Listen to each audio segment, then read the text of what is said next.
Welcome to International Securities Exchange's podcast series.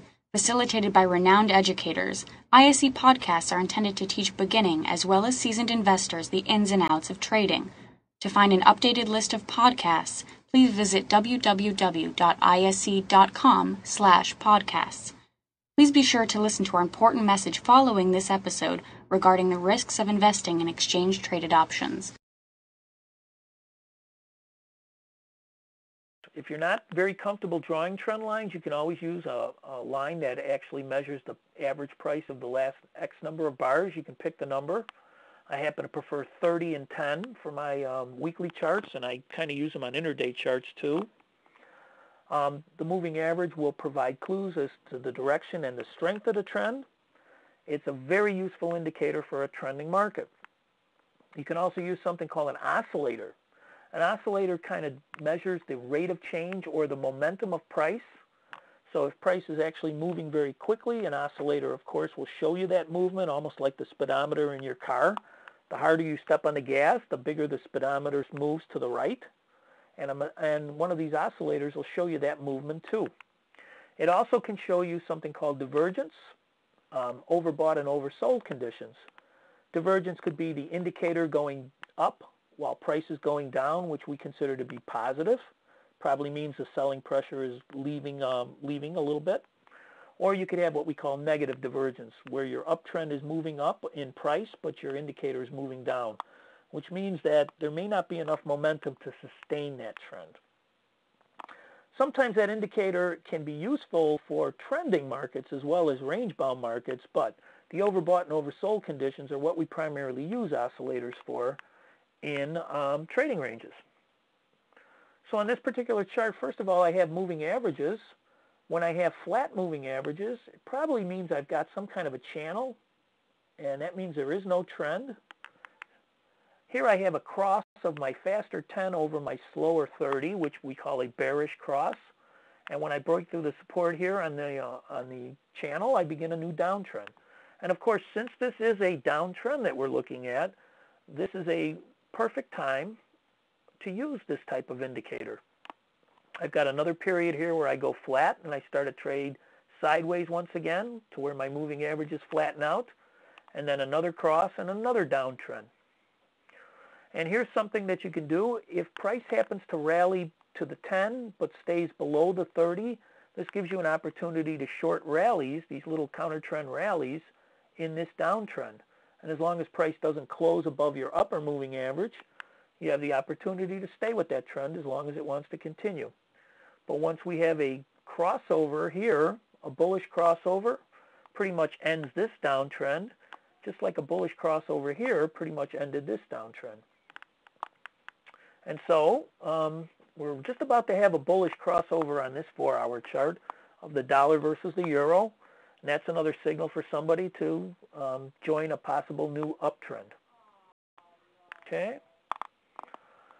So trending indicators, moving averages. Here we have buying a pullback to a rising moving average in an uptrend. Okay. So there's an opportunity to use a pullback as long as price doesn't close below the 30 moving average to buy a pullback to a moving average in an uptrend. Okay. Here's our oscillator, which is our trading range indicator. This is something called a slow stochastic. I have a stage 1 accumulation phase, which means I get overbought when I get up to the top of the channel and I get oversold when I get down to the bottom. So I have the opportunity to use these signals to enter trades here. Okay. I broke out of my stage 2 or into a new stage 2 at this point, and then I had a little bit of a retracement here.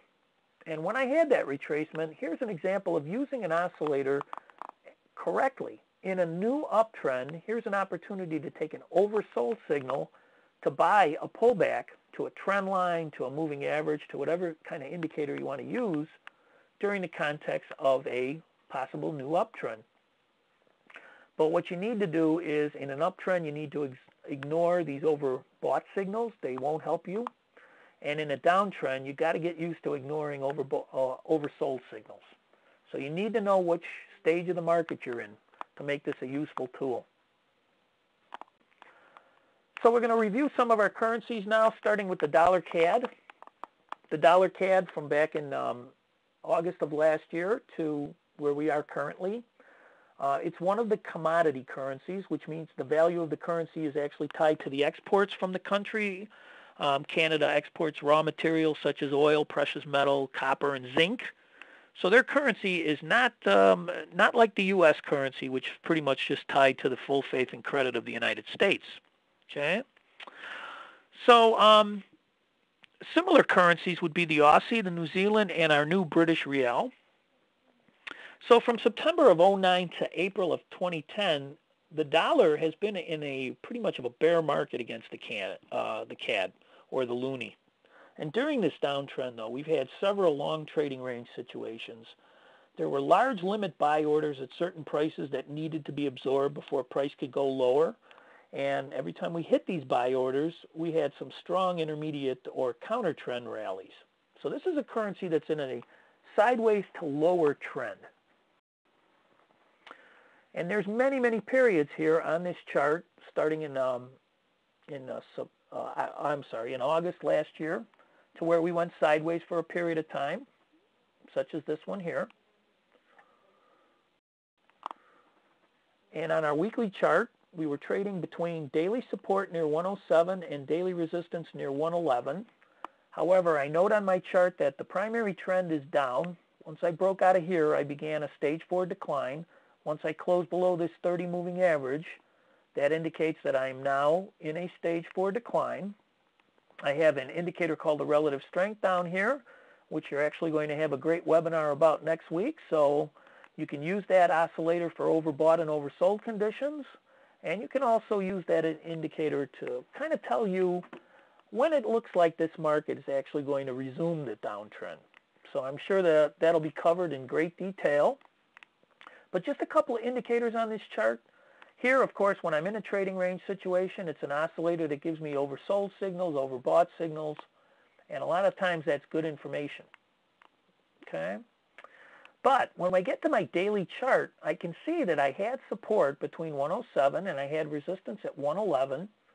And so I had this multi-month trading range situation starting in August through September. There's an example of an intermediate turn counter trend rally up right into some resistance for a shorting opportunity if you like to sell strength.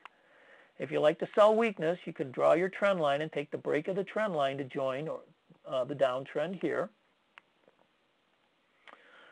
Now notice the distribution pattern that's forming here. I've got large buy orders to buy here. And each time I come down here, I absorb those orders and I go lower and lower. At the same time, every time there's a rally, sellers are selling at lower and lower prices. So this is what we mean by sideways to lower. Even though this trading range lasted from August through October, you could see that there was this distribution pattern with sellers selling at lower and lower prices. And finally, in about the first week of October last year, we began our new leg down. So when the last buyer buys, price starts moving lower and a new trend move. And now we have a descending triangle here, or we could say we have a horizontal trading range situation with a breakout to the downside, which we call distribution.